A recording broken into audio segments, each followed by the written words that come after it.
Hello, everyone. Welcome back. I am so thrilled that we have as our keynote speaker for this symposium, Professor Dorothy Roberts. And I'm sure that you all know of Professor Roberts. So the one person here that we're actually giving a long introduction for, you probably don't need that introduction because we don't need it. But I have to at least say that Professor Roberts is the George A. Weiss University Professor of Law and Sociology and the Raymond Pace and Sadie Turner Mossel Alexander Professor of Civil Rights at Penn, and also the founding director of the Penn program on Race, Science, and Society. And while I will skip over the many books that you have written, I will just mention a recent one, which I hope everybody here is aware of, and if not, you certainly should be. In 2022, from Basic Books, Torn Apart: How the Child Welfare System Destroys Black Families and How Abolition Can Build a Safer World. I'm sure you all know her many other books: Fatal Invention, Killing the Black Body, Shattered Bonds, many others. But we are just absolutely thrilled to be able to hear from you today on this topic.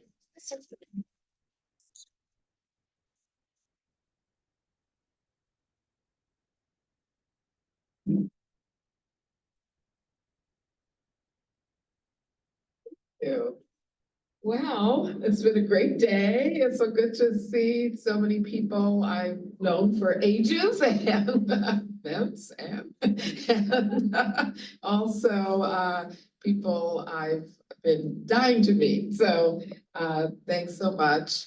I will mention one other book which just came out a couple weeks ago, an edited volume that is based on a symposium that I organized here at Penn under the auspices of the Penn Program on Race, Science, and Society. And it's called Ordering the Human, the Global Spread of Racial Science. And it just came out. I haven't sent out the notices and stuff. I'm way behind, but it's edited with a very diverse, disciplinarily diverse and regionally diverse group of people who write about race all over the world and racial science all over the world. And Columbia University Press published it. So you all might be interested in that topic.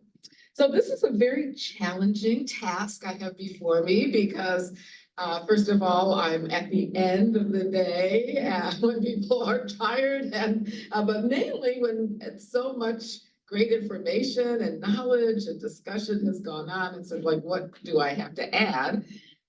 And then also, you all know so much. I don't know if I have anything new to say to you all that you don't know already. But I was saying to Wendy, maybe this will just be a way of taking a particular perspective on the topics and open up for more discussion. As we did at lunchtime, just talked about new things. And one of the things that we talked about at lunch that came up was status and the importance of social status. And I think that's something I'm going to emphasize in this talk. I'm calling it politics, but it's basically the distribution of power and the importance of status and power in these questions about the role of genetic ancestry testing and perceptions of race. Okay, now I heard everybody say, oh, you got to click on the slide. Okay, so hopefully this, yes. All right, so I thought I'd start with one of the claims that is often made about genetic ancestry testing, and these are screenshots from a video, which I show my students in my race science and justice class, that the video entails this very diverse group of people taking an ancestry test and then finding their results. It's like, oh my God, oh, heart, Irish, oh my Lord, I've got African in me, oh my God. And everyone just exclaims, And so at the end, this woman says, I'm going to go a bit far now, but this should be compulsory. Everybody in the world should have to take this ancestry test. Why? Because there would be no such thing as like extremism in the world if people knew their heritage like that. Like, who would be stupid enough to think of such a thing as like a pure race? All right, so this is the claim, right, that ancestry testing is going to demolish race. And if everybody knew how mixed up they were, then they wouldn't care about race anymore. So when I ask the question, is genetic ancestry testing contesting racial boundaries, or do racial self-identifications and appraisals or classifications fit genetic ancestry testing findings into already existing socio-political rules, norms, and interests? And again, I'm especially interested in the socio-political aspects of these racial categories and what it means to belong to one or the other or multiple categories. So look up Wendy. She's taking notes. So this is Wendy, where she had to put all of her research into 60 seconds. We have this thing at Penn. 60-second lectures that you're supposed to, right? You did a good job.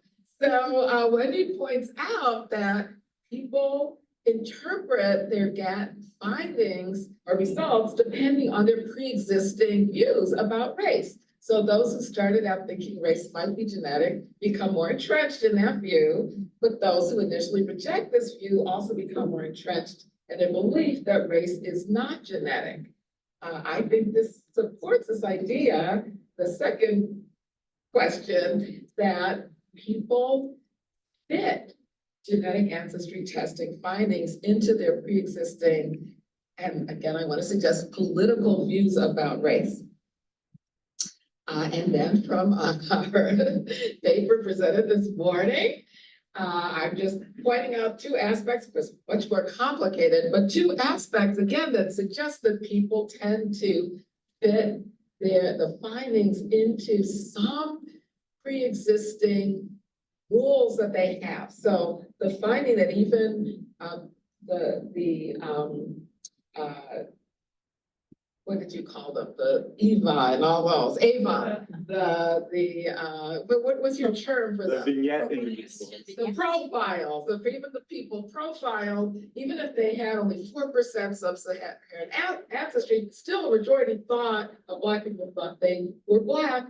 And as you pointed out, consistent with the practice of hypodescent. So they believed in this rule, like a political rule of hypodescent, and then others where you found that legitimacy, integrity was so important.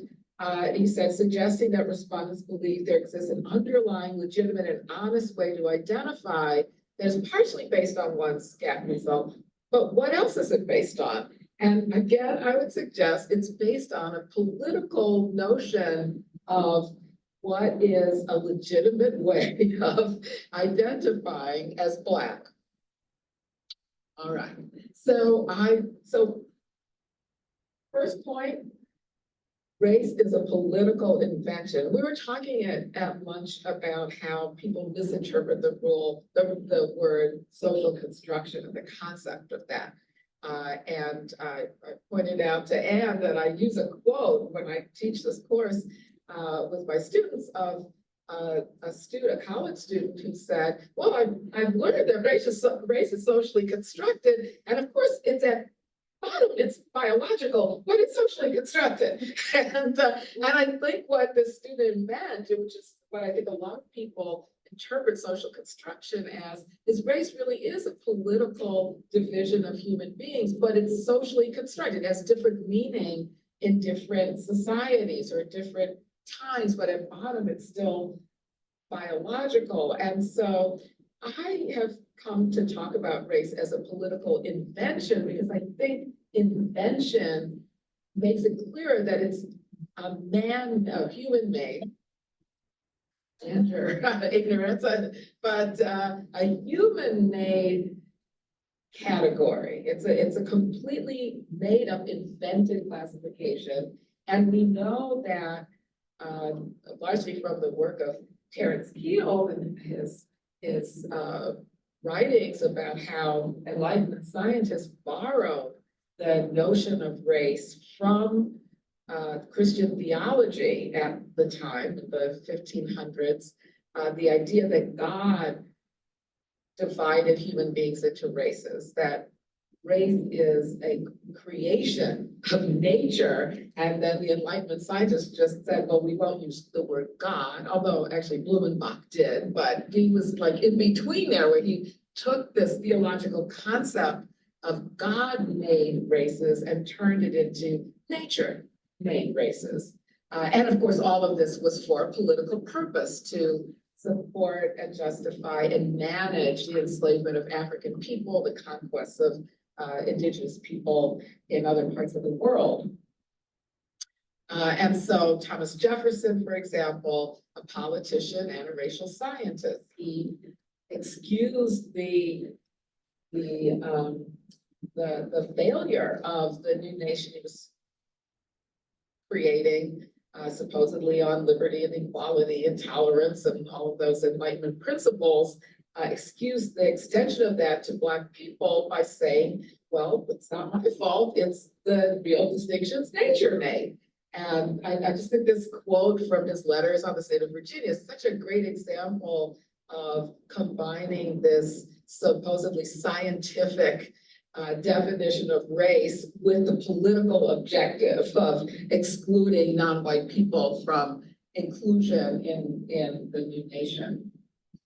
And then slavery, race, and reproduction, extremely connected because of politics. And so one of the very first laws passed in the colonies was this law that determined that children born to Black women but fathered by white men would carry the status of their mothers, violating the rules of patriarchy and of enabling enslavers to rape Black women and profit from it.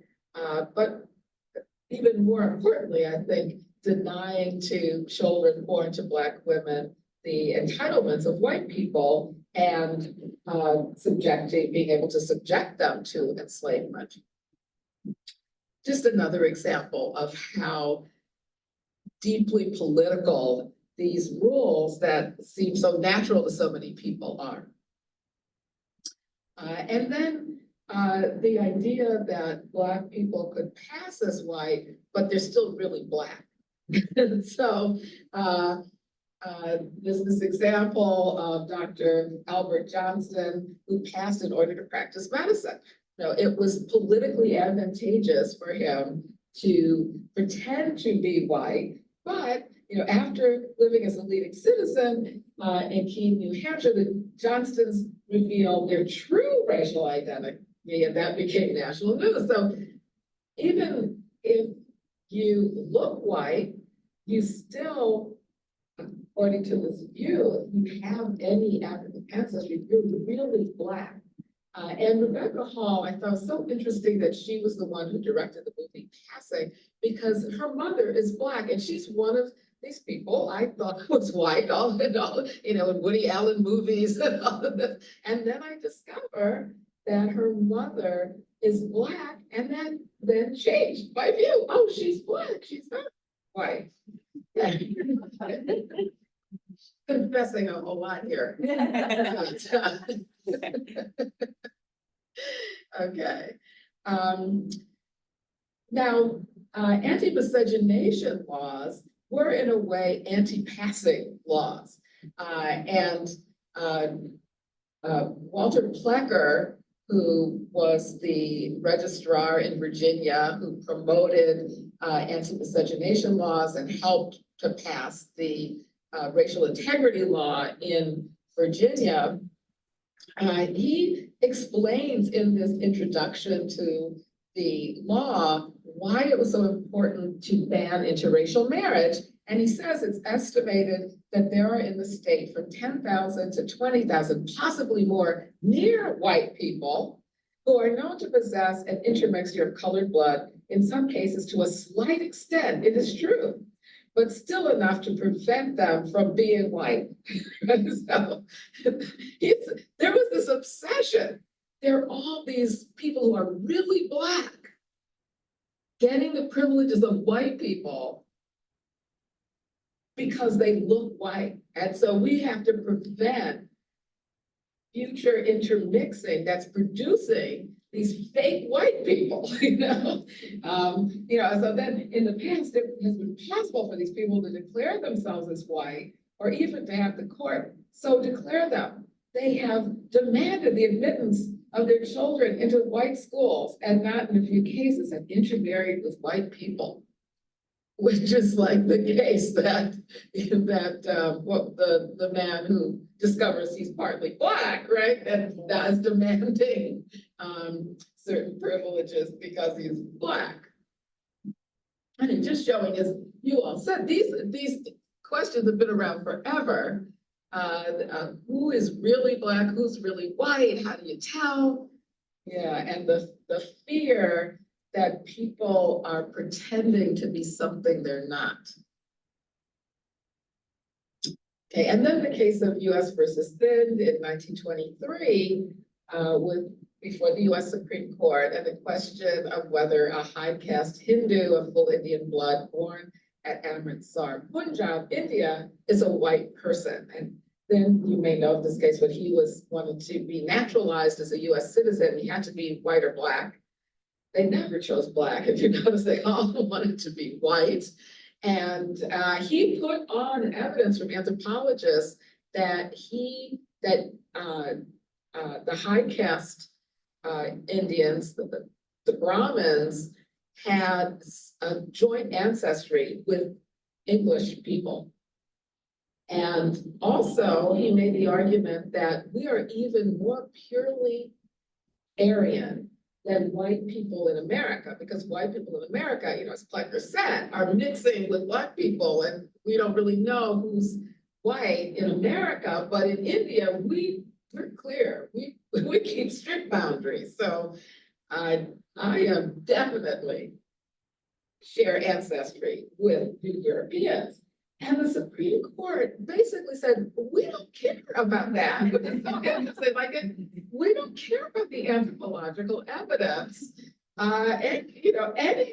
The average man, of course, you're talking about the average white man, can look at you and see you are not the same as a Scandinavian or an English man. And so there are unmistakable and profound differences, and that's what matters. That's what matters. You just are not going to get to be white. And it doesn't matter what your ancestry really is.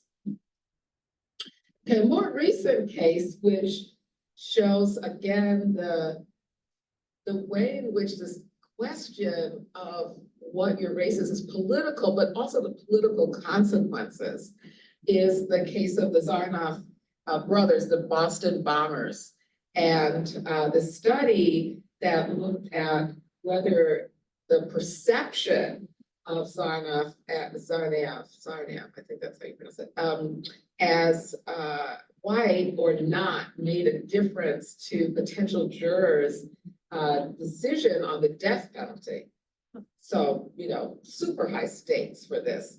And the researchers found, and by the way, when I was looking up photos of him, because I wanted to show him to my students, who I figured wouldn't recognize who he was, but maybe they would.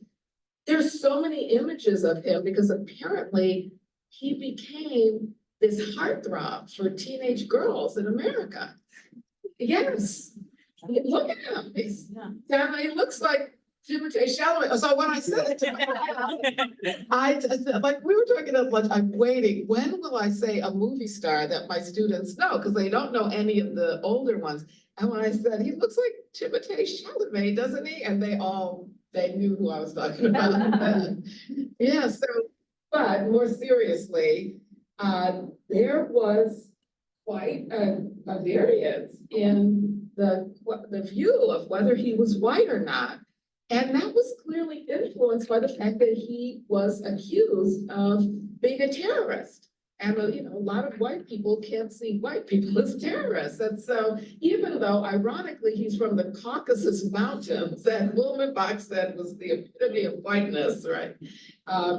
There was this variation, and they also found that the lower individuals rated him as looking white, the more willing they were to punish him severely, including giving him the death penalty. So, and this mirrors research that Jennifer Eberhard at Stanford has done, where she's found that the more Black somebody looks, the more classic, the kinds of stereotypical or classic African features someone has, the more likely they are to get complete. So, very serious consequences to this, which I think also makes this a political question. Okay, so all of this would suggest that white means belonging to the group of people who are entitled to claim white privilege, not necessarily based on a pure biological question, but a political determination who gets to have the status in America.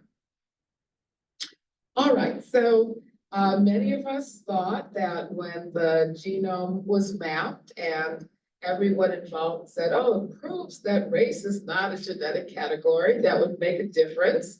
But I was very struck by the fact that Nicholas Wade immediately began publishing articles, even on the front page of the New York Times, arguing that there were three principal races, that a whole slew of health inequities were caused by genetic differences between races. Of course, he went on to write a book, A Troublesome Inheritance, which made all sorts of extremely racist claims.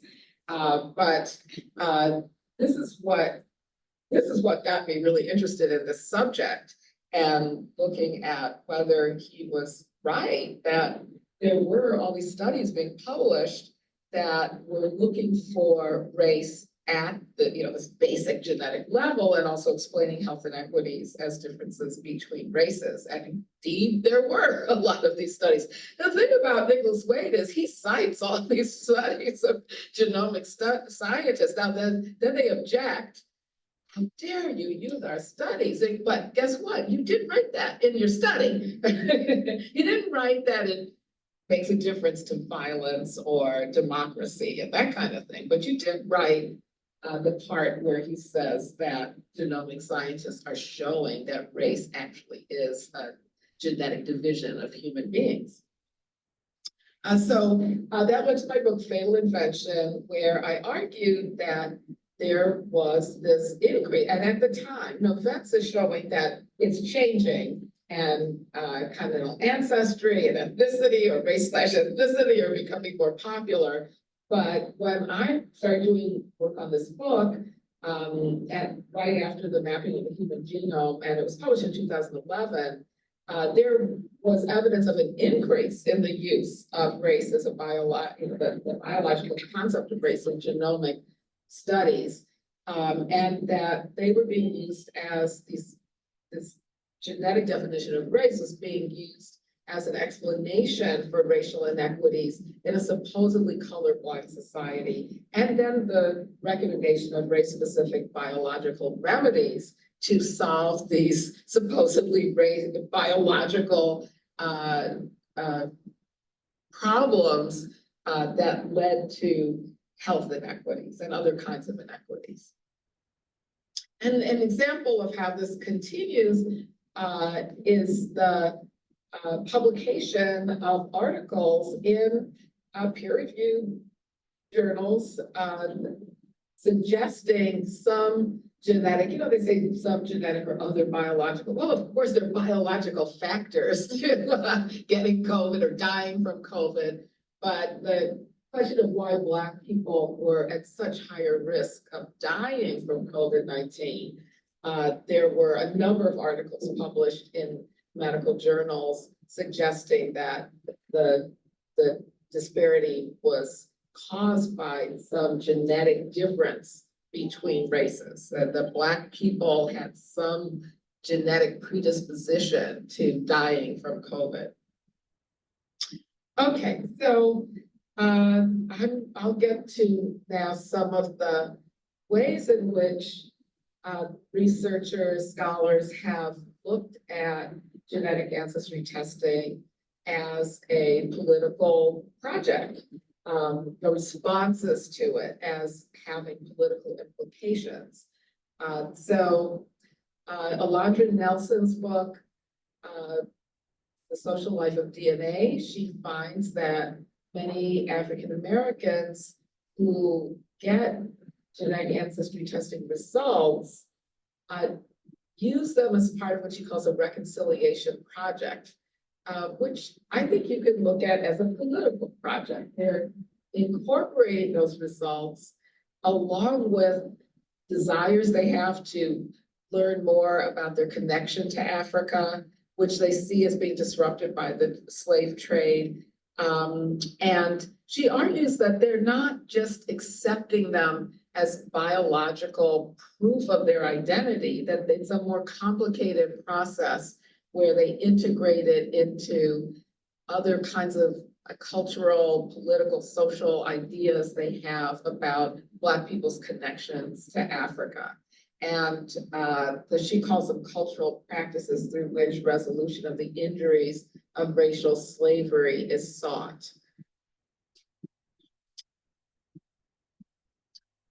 And then we have the white nationalists who also, as Joe Donovan and others, Aaron Panofsky and others have also looked at this, but I'm referring here to Joe Donovan's study where she asks, how do white nationalists use genetic ancestry testing to fashion collective white identity? And she finds that it's complicated, that she's looking at websites where they share the results of ancestry testing. And they are trying to maintain a definition of whiteness and maintain that boundary to exclude people who aren't European and to exclude Jewish people as well, because they define white as having, pure European ancestry as long as you're not Jewish. And then they want to justify their continuing to identify as white and have complicated ways of integrating the GATT findings with their preconceived, both their own identities, but also their political definition of what whiteness means, what it is, how you tell. And so some of them have contradictory results, meaning the results contradict their view of white purity. They get results that they have ancestry that is not all from Europe. And so the study finds that they do three things to deal with this. So one is to say, well, GATs don't tell you everything about your identity. Race isn't simply a matter of genes. So I'm just going to ignore this finding that I have non-European ancestry. Others refute GATs as a reliable method to determine race. It just doesn't work. It's just not right. We shouldn't use them at all. They're not reliable. That's not, our ancestry is not really what determines race. And then some still rely on a genetic concept of race. So they affirm that GATs can tell you what race you are and validate your whiteness. But this particular company is contaminated. Their database is contaminated. And so they'll find another database that comes up with a different result. Or they just won't try again. Maybe they'll try a few times if it keeps coming back the same way. They're all contaminated. And they tend to say they're contaminated with too many, like the companies are ruled by Jewish people and they have too much Jewish blood, DNA in here, and it's contaminating the pure white results, and, or Black people. You know, there's too many Black people that have European ancestry, and so that is mixing up the result. I mean, don't try to think logically about what that would be, but that, you know, she's got a number of quotes, and that's what they say. They blame Black people and Jews for mixing up. But, you know, Esteban or John, you know, the molecularization of race.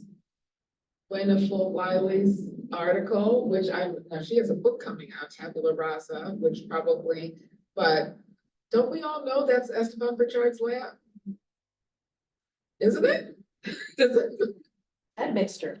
It's, Um, no, I'm the lab, saying the whole idea of admixture, right? The whole focus Yeah. on admixture. but she's in so one of the labs, you know, she does field work in the lab, and in one of the labs, okay, I won't say whose lab it is, she doesn't say, but anyway, one of the labs, they keep finding that the Black haplotypes are too similar to the white ones. So it's coming from the lab already labeled Black, white.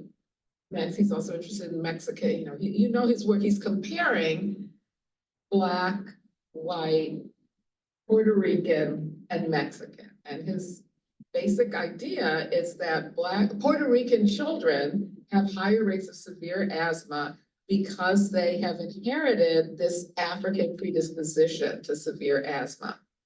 And so he's comparing the DNA of these different groups. And so when they don't get the differences they want to see, they decide to create a pure white, a pure Black database by asking the participants. I think they go back to great-great-grandparents, what their great-great-grandparents were. They say they were all Black, they get in the Black, pure Black, all white, pure white. Now, of course, this conferences really put a problem on that way of thinking about it, but even how people identify, whether that means they're pure anything, but that's what the lab was trying to do. She also found that sometimes the researchers would redo the calculations over and over again using different computer programs, different algorithms. And she asked why, and they said, because we have to find more difference. We have to find more difference between them. Go back and read that article. That article, I teach it, and I just taught it. It's really so eye-opening about, and they also called Black DNA and white DNA opposite DNA. Opposite DNA. Yeah, that is completely political. Completely political. These white nationalists were finding that the results did not match with their self-identification, and so come up with these different ways of either getting confirmation or excusing the invalidation of their concepts. Okay, and then we have the politics of enrollment or tribal identity, and Elizabeth Warren, the whole brouhaha with Elizabeth Warren claiming that she had Native American ancestry. She even took an ancestry test and said it proved that, but that got her in more trouble. It was, again, why? For political reasons. So first of all, her claim may have been for political reasons to begin with. She tries to prove it for political reasons, and then she gets in trouble for it because she's relying on a DNA test to prove her claim. And she has to apologize because she finds out that many Native Americans do think it's a violation of their sovereignty, their right to determine who is a member of their tribe, to go to a DNA test. And this is a point I know that I think it was it Marissa and Daphne and Sammy, you mentioned, I can't, one of you, somebody put up, native DNA, or was it you? You all did, yes, okay, so, I'm gonna refer to it as well. Native American DNA, where Kim Tallbear makes the point that, and again, a very political point, I think one of the most political points in opposition to using gaps as a test for racial or tribal identity. I mean, that's another question, whether that is even racial identity at all. But that using it would attack the very historical and political foundation upon which contemporary tribal governance and land rights are based, which is tribal sovereignty. And this is a violation of tribal sovereignty to be able to go to a DNA company and let them determine. No, that takes away the sovereign rights of tribes to determine who's a member of the tribe. In addition to the cultural meaning of relationships. But I thought this was a particularly political question because she's really talking about tribal sovereignty here. Okay, so can genetic ancestry testing deconstruct race? So I interviewed Rick Kittles for Fatal Invention, and I said to him, well, doesn't your company reinforce biological concepts of race? I've worked with Rick for a long time. He was on our committee.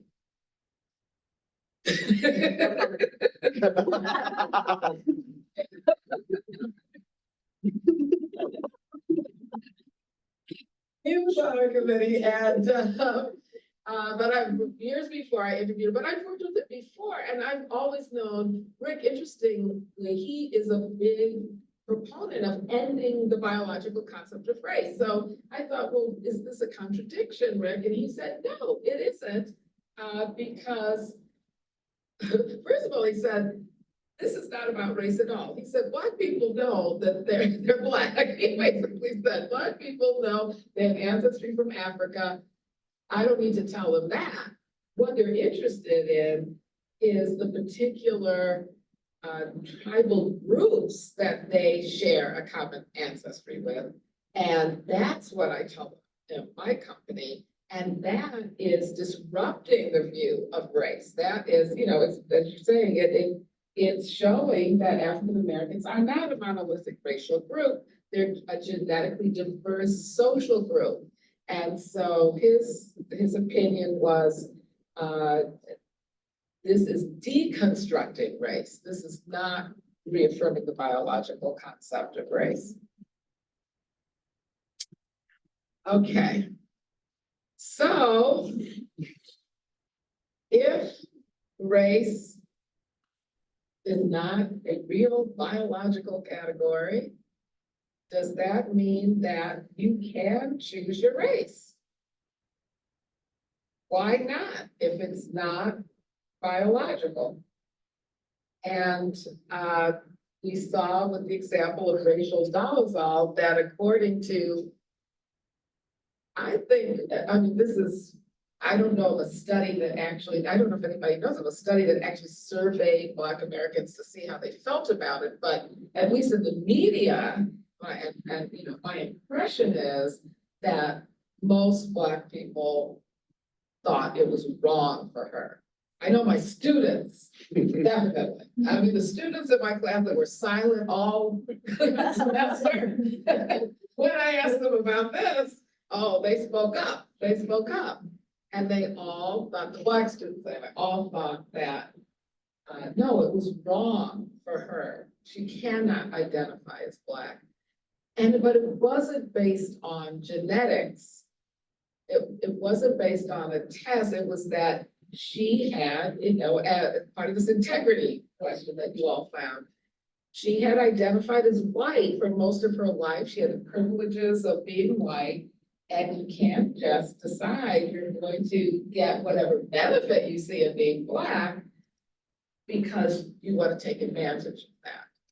And so I think that was a very common view, that it was unjust of her to illegitimate, lacked integrity, right, to decide to become Black later in life.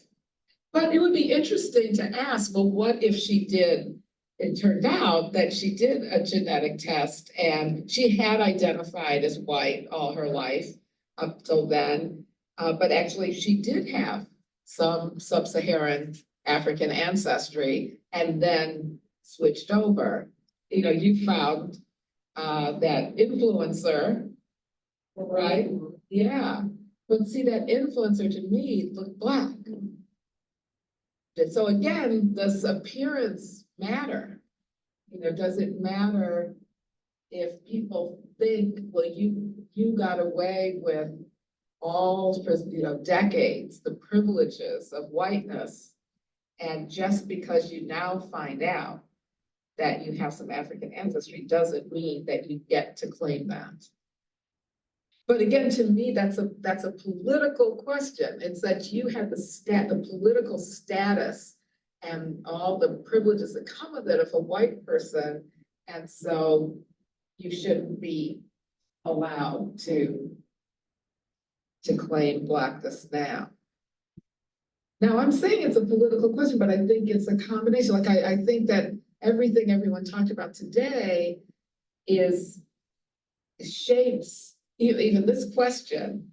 But I guess I'm just saying there's politics behind it.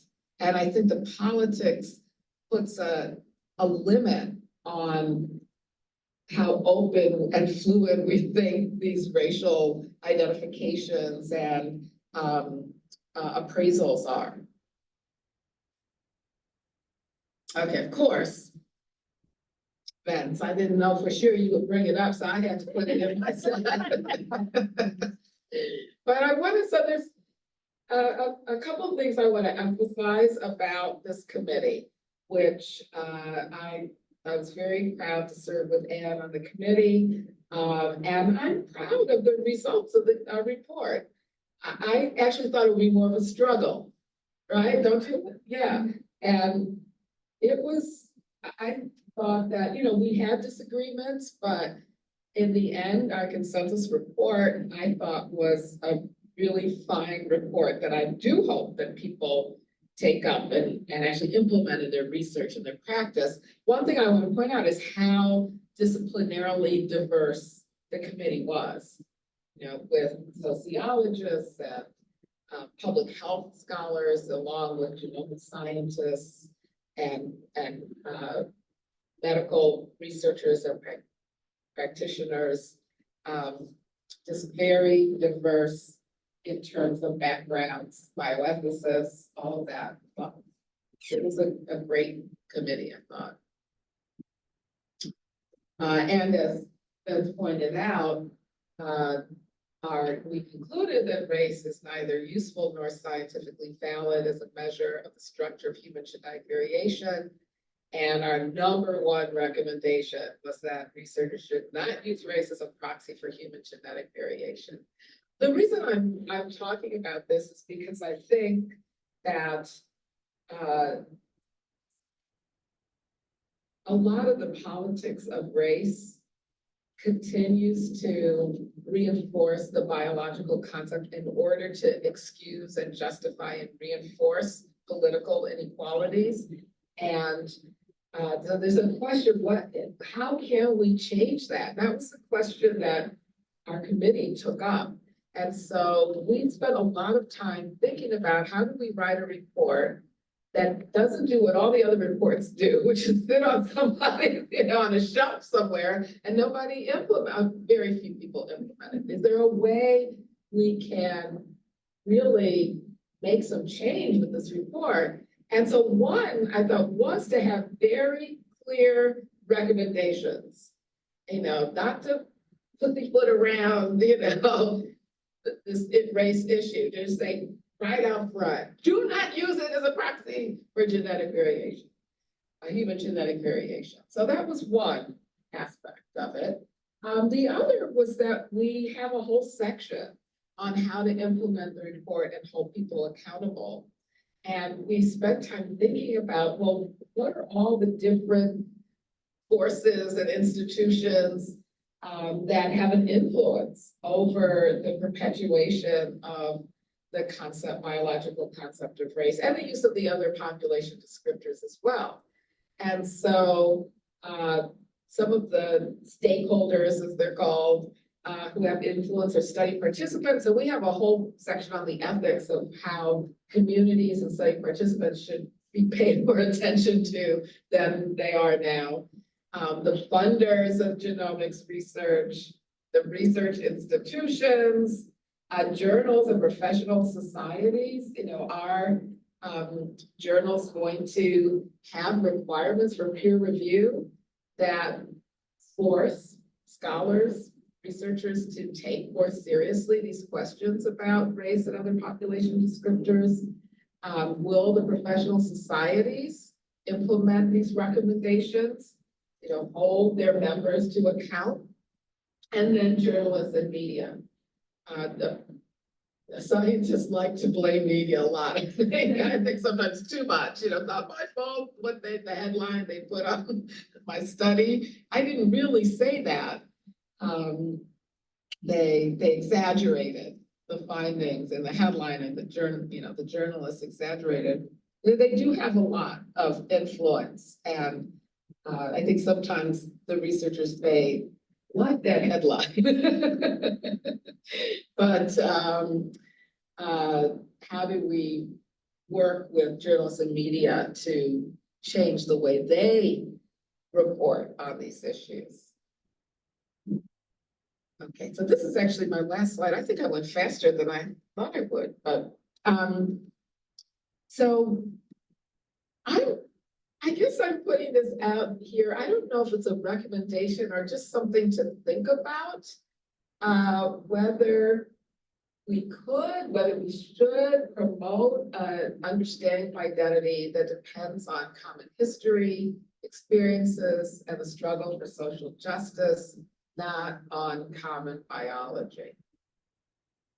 Overall question about racial identification, classifications, and appraisals or not, or moving away from the biological approach to it to a more political approach that I think is more realistic about the impact of these appraisals and self-identifications. Sort of the idea that we have to take the politics into account. And I find that a lot of scientists, especially biological scientists, push back at that idea, that the idea of including social justice, that a lot about social justice in their research or politics, that's ideological. We're just doing pure science. But I think the history of science, which I started out with, shows, especially when it comes to race, and probably all gender as well, all sorts of classifications that have a political impact to them. If you use them, you cannot escape the politics.